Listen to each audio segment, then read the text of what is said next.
Welcome to Film Rush.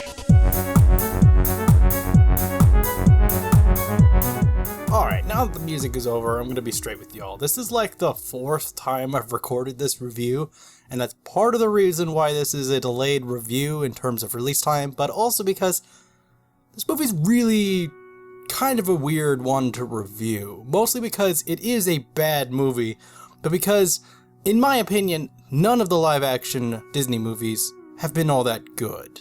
I mean, there are standouts. Cinderella isn't bad. People find enjoyment with Aladdin. There are a couple good jokes with Timon and Pumbaa in The Lion King-ish, but that movie's pretty hot garbage. This movie, though, it's pretty much if you took the Mulan animated and just sucked out every single bit of professionalism in it. And by that I mean people who know what they're doing. I'm coming down on the editing, the directing, the acting, the music, the costume design. And I mean, look at the people in the little hovel villages that maybe they're historically accurate. I don't exactly know what they are. But anyway, the people who live in these circular communities, some of their clothes are just so bright and colorful that, man, I don't believe that people could have gotten clothes to be that bright back then, but I don't know, maybe they could. I don't really believe Disney when it comes to historical accuracy because, we're gonna blow a lid on this. I'm gonna say right here and now that this movie is a 3 or 4 out of 10. Now, I don't think it's the worst movie I've ever seen, so giving it like a 2 or a 1 seems a bit extreme. It's not worth your $30. And so if that's your question, there's your answer. But the reason I'm putting this up front like this is because I'm about to get into Spoiler-town. Because, oh my god. Okay, so spoilers. Spoiler warning. If you want to know when it ends, I guess, in the description, but pretty much the review will be over by then. So anyway, Mulan isn't Mulan in this movie. That's one of the biggest glaring flaws in this movie, in the animated film. Mulan's biggest issue is that she doesn't really know who she is yet. That's the whole point of, when will my reflection show? Who I am. She wants to know what her purpose is. Is she meant to be the good girl that just brings honor to her family through marriage? She doesn't feel very good in that because it just doesn't reflect who she is. Honestly, is she gonna be a warrior? Well, she ends up rejecting that, so that's not exactly a reflection of herself either. Ultimately, her reflection is herself being independent and strong in herself, believing in herself and her own capabilities that she has earned and learned over the course of the film to the point where her reflection shows who she is by the end of the movie. In this movie, she already knows who she is. She wants to be she doesn't explicitly say warrior, but she sure as hell has most skills oriented towards combat. She has what's called chi in this movie, which gives her magic powers that make her better than everyone else in the movie, even while she's a child. She can float and bounce about with chi when she's 5. Then by the time she's 22 or whatever her age is in this movie, I think she's supposed to be a teenager, I'm not sure, she can just straight up donkey kick everyone if she wanted to. Her biggest hurdle in this entire film is just deciding to let go and let herself be God. That's it. And don't even get me started on the villains. The villains in this movie, so Shao Kahn, I think that's how you say his name, Shao Kahn, I can't remember which one. He is still here. He's less interesting somehow, even though he wasn't even really that remarkable in the animated. Here they give him a revenge plot, which I think that's why, because revenge plots, unless you are given a reason to care, are just very boring and overdone. So he's boring, he's just generic bad guy number 1. Other person is this witch lady who can turn into a bird or many birds, bats, I don't know what her powers are. Her powers are pretty much whatever the film need them to be. Her purpose in this film is to supposedly be the mirror opposite to Mulan. She also wants independence. She also doesn't want to be bound by society's rules for how women should or should not operate, and disregarding their personal choices and their personal feelings. However, instead of actually going for that goal and denying this asshole who is leading the army, she has magical power. She could kill the bad guy at any time, and who's gonna stop her? Who's gonna not follow her in terms of the Huns? she can kill all of them. There's no reason to be subservient to him, but she stays so. And then she meets Mulan. She's like, wow, Mulan is independent and strong. That's what I want to be. Guess I'll die. She literally takes an arrow for Mulan so that Mulan can fulfill her dream of being independent or strong, I guess. That sucks. So those are the characters, and I'm not even going to get into the other side characters. The parents are serviceable enough, they're fine, but like, they're less interesting, and reason why is because Mulan is less interesting. The prime example number one is, when you think about the scene where Mulan leaves in the animated film, and she goes and makes the choice to join the army. In the animated film is this whole sequence of watching her make these decisions, of watching her go through the motions and have every chance to say, you know what, no, this is a bad idea, I'm going to turn back, but she doesn't. She keeps going. She cuts off her hair. She gets the sword. She puts on the armor. She takes the orders and replaces it with her comb. She looks at her parents in a silent goodbye.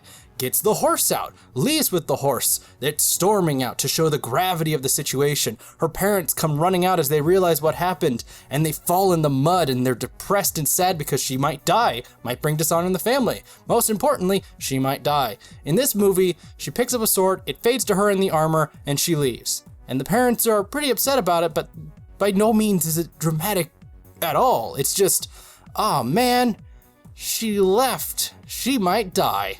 Hope she turns out all right. And that's it. This whole film, that is exactly what they do with every single scene from the animated. Remember that song, Girl Worth Fighting For? By no means is it a spectacular song, legendary song. It's not gonna win any awards, and it never did. But instead of, just straight up cutting it and admitting that that song doesn't fit with the tone we're doing, they instead just turn the lyrics into dumbass lines in a conversation between Mulan and the other soldiers around a lunch table. Okay. These fucking filmmakers didn't remember that song was both funny and demonstrative of society and what their perception of women is, and also served as a narrative counterbalance to the coming scene of all the dead soldiers and the village, where she finds the little doll.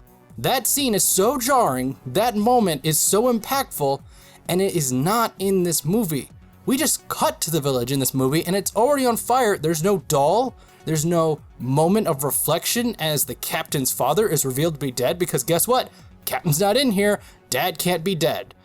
So all of that emotional weight, that character building, those moments of impact, just gone. And guess what? The movie's longer. They cut things from the animated, shrunk them down to just some dialogue lines, removed all of the pacing, and it's still longer. This movie sucks a lot. And I wasn't even going to be this mad about it on my first review. I kept getting madder and madder the more times I've done this recording. Here's an example of how mad I am. There's a moment, multiple moments, where the villains are on screen and a musical motif plays. Now, I'm not usually a score or music guy. There is a channel on YouTube called Sideways. It talks about score and a lot of the intricacies that go into music within movies and trailers. Primo content, go check them out. But in this film, the villains have a musical motif that plays. Specifically, I heard it during the big battle where the good army and the bad army are about to hit each other just before the avalanche scene, which is garbage, but other people have touched on that. I'm going to leave it to their reviews. But anyway, this musical sound that happens when the good army shoots arrows and they're sailing towards the bad guys, this sound effect, it just triggered something in my brain where I was like, wait a minute, wait a second, I know that sound. I busted out my big old case of DVDs and Blu-rays, and I found and confirmed, which I will play for you in just a second, the sound they use for the bad guys is the same sound that Disney used in the Prince of Persia movie in 2010. Hang on, here's the sound from Prince of Persia, straight up. Now here's the sound from Mulan, straight up.